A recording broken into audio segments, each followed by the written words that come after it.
دہشت گردی کے خلاف جنگ میں پاکستان اہم شراکت دار ہے۔ پاکستان کے دہشت گردی کے خلاف مثبت اور فعال کردار کی پوری دنیا معترف ہے۔ امریکہ نے دہشت گردی کے خلاف جنگ میں پاکستان کو اہم شراکت دار قرار دے دیا۔ امریکی سینٹرل کمانڈ کے سربراہ جنرل مائیکل کوریلا نے دہشت گردی کے خلاف پاکستان کے کردار کو سراہا۔ کہا کہ پاکستانی حکام نے انٹیلیجنس شیئرنگ کے ذریعے امریکہ کو کئی اہم کامیابیاں دلائی ہیں۔ پاکستان کی شراکت داری عالمی تناظر میں انتہائی اہم اور مؤثر ثابت ہو رہی ہے۔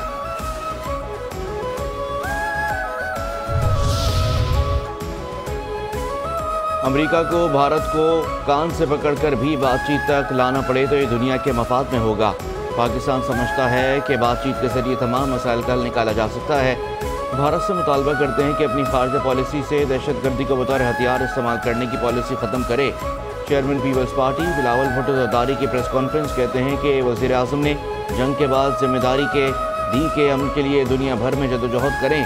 بھارت کا بیانیہ جھوٹ پر مبنی ہے۔ جنگ کے دوران افواج پاکستان نے دکھا دیا کہ ہم دفاع کر سکتے ہیں۔ بھارت جتنا بھی بڑا ہو، ہم ان کا مقابلہ میدان جنگ میں اور سفارتی محاذ پر بھی کر سکتے ہیں۔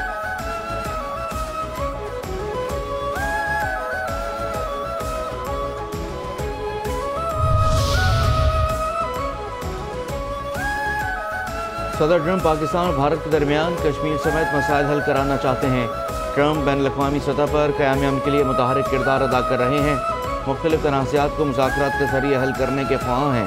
واشنگٹن میں امریکی محکمہ خارجہ کے ترجمان ٹیمی براؤس کی پریس کانفرنس، کہا حیران نہ ہوں اگر صدر ٹرمپ کسی معاملے کو حل کر لیں۔ دنیا انہیں جانتی ہے، وہ واحد شخص ہیں جو فریقین کو مذاکرات کی میز پر لا سکتے ہیں۔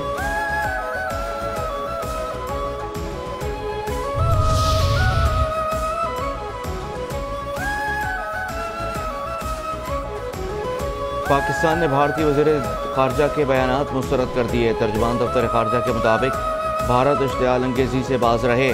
بھارت مسلسل جھوٹا بیانیہ گھڑنے میں مصروف ہے۔ پاکستان پر الزام لگا کر بھارت اپنی ناکامی چھپا نہیں سکتا۔ مقبوضہ کشمیر میں ریاستی جبر کو چھپایا نہیں جا سکتا۔ پاکستان امن، مذاکرات اور سفارتکاری پر یقین رکھتا ہے۔ بھارتی قیادت پاکستان سے متعلق جنون ترک کرے۔ ہم نے اپنی چادر کے حساب سے آگے بڑھنا ہے۔ مالی گنجائش کے مطابق ہی ریلیف دے سکتے ہیں۔ ہر چیز قرض لے کر رہے ہیں۔ کچھ ملکی اخراجات ضرورت کے تحت بڑھائے۔ وفاقی وزیر خزانہ محمد اورنگزیب کی پوسٹ بجٹ پریس کانفرنس، کہا کوشش تھی تنخواہ دار طبقے کو جتنا ریلیف دے سکیں اتنا دیں۔ پینشن اور تنخواہوں کو مہنگائی کے ساتھ لنک کرنا ہے۔ خسارے کی وجہ سے ہر چیز قرضہ لے کر رہے ہیں۔ اصلاحات لا کر ملک کو آگے لے کر جانا ہے۔ ٹیرف ریفارمز کے لیے پروٹیکٹڈ رجیم تبدیل کرنی ہوگی۔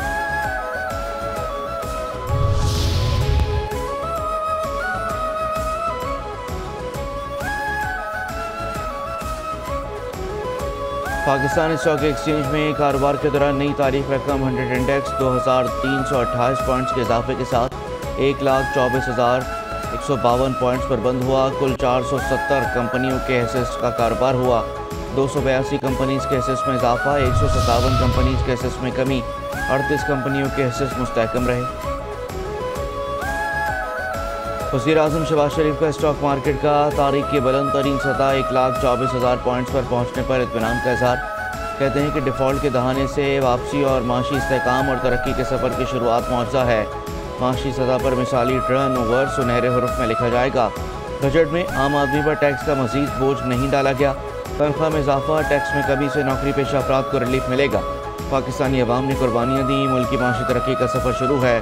سب کو مل کر عام آدمی کی زندگی میں بہتری لانے کے لیے محنت کرنی ہوگی۔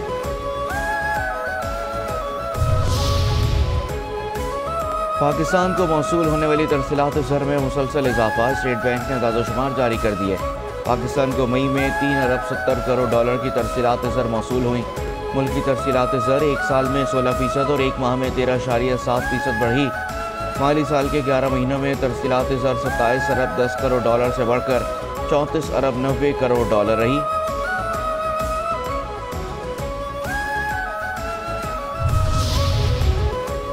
وفاقی بجٹ میں تنخواہ دار طبقے کو نمایاں ریلیف دیا گیا۔ مخالفین پاکستان کے لیے کسی بھی خوشخبری پر خوش نہیں ہوتے۔ پنجاب کی وزیر اطلاعات اسما بخاری اور وزیر بلدیات ذیشان رفیق کی پریس کانفرنس، کہا ان لوگوں کی خواہش تھی کہ پاکستان سری لنکا بن جائے۔ اسٹاک مارکیٹ میں تیزی حکومتی پالیسیز پر سرمایہ کاروں کے اعتماد کا مظہر ہے۔ عید الاضحیٰ پر پنجاب حکومت کے انتظامات کو ہر طبقے نے سراہا۔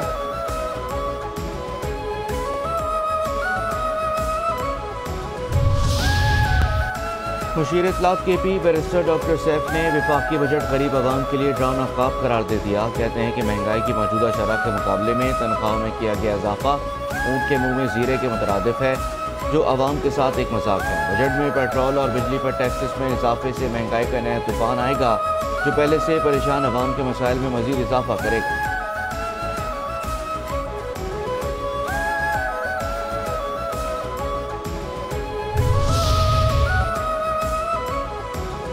سندھ کے سینئر وزیر شرجیلا میمن کہتے ہیں کہ تعصب ختم کرنا ہوگا کہ پنجاب کسی ایک سیاسی جماعت کی جاگیر ہے.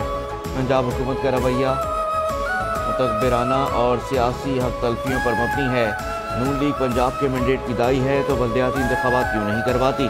پنجاب میں بلدیاتی نظام کی بحالی اختیارات کی نچلی سطح تک منتقلی عوام کا حق ہے. مودی پر جنگی جنون طاری، خطے میں اسلحے کے حصول کی دوڑ جاری. بھارتی وزارت دفاع نے 30,000 کروڑ روپے مالیت کے دفاعی نظام کی خریداری کی تجویز منظوری کے لیے پیش کر دی. بھارتی فوج کے لیے quick reaction surface to air missile system خریداری کی منظوری لی جائے گی. بھارتی نیوز ایجنسی کے مطابق یہ فیصلہ بھارتی فوج کی فضائی دفاعی صلاحیتوں کو مزید مضبوط بنانے کے لیے کیا گیا. یہ جدید DRDO، PEL اور BDL کے مشترکہ کاوشوں کا نتیجہ ہے. آپریشن سندور میں ناکامی کے بعد بھارت کی بڑے پیمانے پر اسلحے کی خریداری خطے کے امن کے لیے بڑا خطرہ.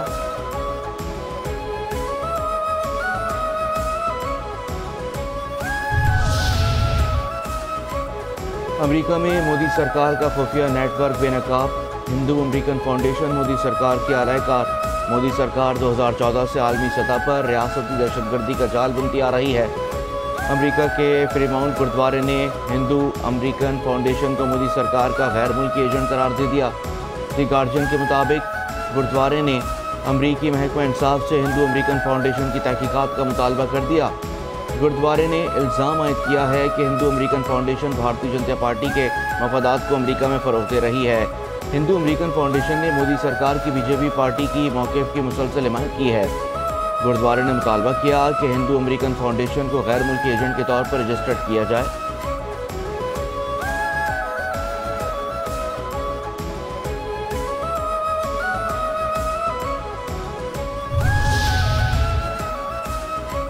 منی پور میں جاری نسلی فسادات اور کشیدگی عروج پر قومی شاہراہ پر جاری طویل ناکہ بندی سے علاقے میں اہم سپلائی متاثر. شاہراہوں کی بندش سے سامان کی نقل و حمل میں شدید مشکلات. ماہرین کے مطابق ناکہ بندی نسلی کشیدگی اور جھڑپوں سے جڑی ہوئی ہے، جو علاقے میں بڑھتے ہوئے معاشی بحران کو مزید پیچیدہ بنا رہی ہے. اشیاء کی قیمتیں بڑھ گئی ہیں.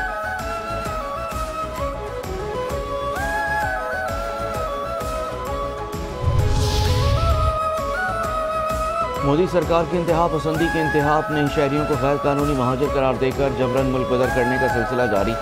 آسام میں بھارتی پولیس کی بربریت، مقامی شہریوں کو بغیر ثبوت بنگلہ دیشی قرار دے کر سرحد پار دھکیل دیا گیا. BBC کے مطابق بھارتی مسلمان شونا بانو سمیت درجنوں بھارتی مسلمانوں کو بندوق کے زور پر ملک بدر کیا گیا. بھوکے پیاسے کھلے میدان میں زندگی گزارنے پر مجبور ہو گئے.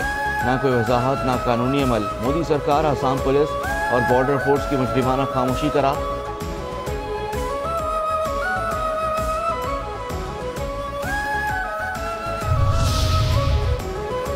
KP حکومت نے صوبہ دہشت گردوں کے حوالے کر دیا ہے. گورنر فیصل کریم کنڈی کی سابق سینیٹر عباس آفریدی کے انتقال پر تعزیت اور میڈیا سے گفتگو. کہتے ہیں کہ صوبائی حکومت کی توجہ لوٹ مار پر ہے. حکومت سے امن و امان کی صورتحال بہتر نہیں ہو رہی ہے.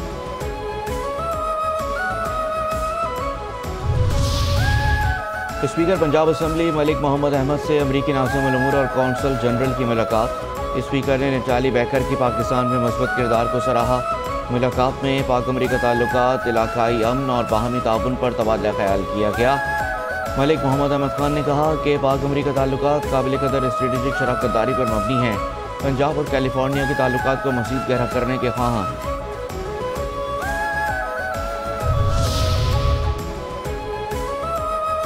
وزیر اعلیٰ سندھ سید مراد علی شاہ سے USAID کے مشن ڈائریکٹر کی الوداعی ملاقات. جاری مشترکہ پروگرامز پر مزید تبادلہ خیال کیا گیا. مراد علی شاہ کہتے ہیں کہ maternal and child health integrated program 15 اضلاع میں جاری ہے. سیلاب سے متاثرہ علاقوں میں اس منصوبے سے متاثرین کی بحالی مزید بہتر ہو جائے گی. سندھ حکومت اس منصوبے میں اپنے حصے کے فنڈز خرچ کر رہی ہے.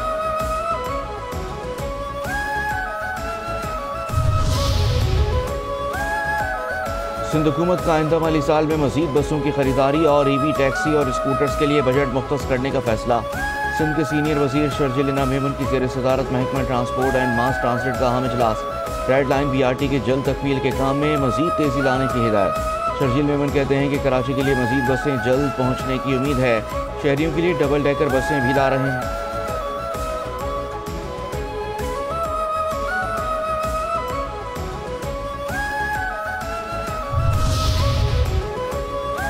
ایک بار پھر بجٹ صرف دکھانے کے لیے ہے۔ کراچی میں پانی کے لیے کم ترین رقم مختص ہوئی۔ امیر جماعت اسلامی کراچی منیم ظفر کہتے ہیں کہ سود کی ادائیگی پر بجٹ کی بڑی رقم خرچ ہوگی۔ ہر حکومت سے K4 مکمل ہونے کی خوشخبری سنتے ہیں۔ کراچی میں کوئی ایسا منصوبہ نہیں جسے مکمل ہونے میں 10 سال نہ لگے ہوں۔ گرین لائن منصوبہ نمائش پر لا کر چھوڑ دیا۔ ریڈ لائن منصوبے کے نام پر پورا شہر کھودا ہوا ہے۔ کراچی کو ترقیاتی بجٹ میں 500 ارب روپے دیے جائیں۔ تمام سیاسی جماعتیں کراچی کے ساتھ دشمنی کر رہی ہیں۔ MKM جواب دے کہ وہ کراچی کے لیے کیا کر رہی ہے۔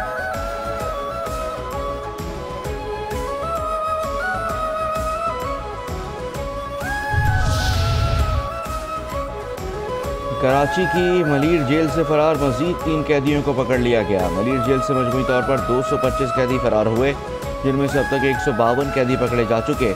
73 مفرور قیدیوں کی تلاش جاری۔ کراچی میں لوٹ مار کا بازار گرم۔ مئی میں 5000 سے زائد وارداتیں رپورٹ۔ مئی کے مہینے میں شہریوں کی 3292 موٹر سائیکلیں چوری کر لی گئیں۔ لٹیروں نے اسلحے کے زور پر 702 موٹر سائیکلیں چھینی۔ اسٹریٹ کرمنلز نے اسلحے کے زور پر 1489 شہریوں کو قیمتی موبائل فون سے محروم کر دیا۔ شہر کے مختلف علاقوں سے 166 گاڑیاں چوری اور 31 گاڑیاں اسلحے کے زور پر چھینی گئیں۔ CPLC نے جرائم کی وارداتوں کے ماہانہ اعداد و شمار جاری کر دیے۔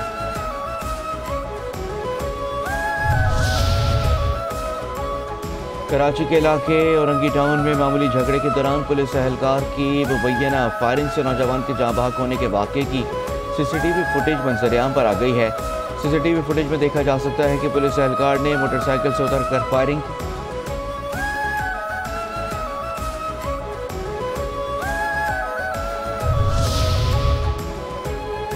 کراچی میں خونی واٹر ٹینکر کی ٹکر سے شہریوں کی جان لینے کا سلسلہ تھم نہ سکا۔ نارتھ ناظم آباد بورڈ آفس کے قریب واٹر ٹینکر نے 2 نوجوانوں کی جان لے لی۔ شہری مشتعل واٹر ٹینکر پر پتھراؤ، ڈرائیور تشدد کے بعد پولیس کے حوالے۔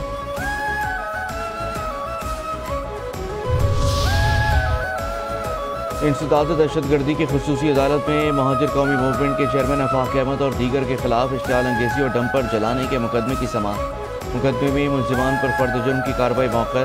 آفاق احمد سمیت 12 ملزمان پر فرد جرم عائد نہ ہو سکی۔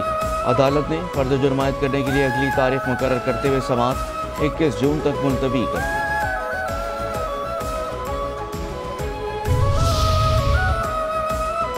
اسرائیلی فورسز کے غزہ پر وحشیانہ حملے، مزید 57 فلسطینی شہید، 363 زخمی۔ گزشتہ 24 گھنٹوں میں اسرائیل کے فوجی حملوں میں 120 فلسطینی شہید اور 474 سے زائد زخمی ہو گئے۔ جدہ سے حاجیوں کو لے کر پہلی پرواز کراچی پہنچ گئے۔ نجی ایئر لائن کی پرواز کے ذریعے 148 حجاج کرام کراچی پہنچے۔ صوبائی وزیر اوقاف ریاض حسین شرازی اور ڈائریکٹر حج امتیاز شاہ نے حجاج کرام کا استقبال کیا۔ حج ڈائریکٹریٹ کی جانب سے حجاج کرام کو پھولوں کے ہار پہنائے گئے۔ اس موقع پر PAA، ASF اور ایئر لائن حکام بھی موجود تھے۔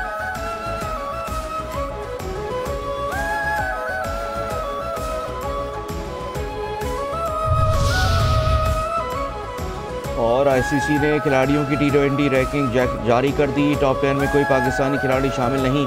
بیٹرز میں آسٹریلیا کے ٹریوس ہیڈ کی پہلی اور بھارت کے ابھیشیک شرما کی دوسری پوزیشن برقرار۔ بالرز کی رینکنگ میں نیوزی لینڈ کے جیکب ڈینی کی پہلی پوزیشن اور T20 آل راؤنڈر کی رینکنگ میں بھارت کے ہاردک پانڈیا کا پہلا نمبر برقرار۔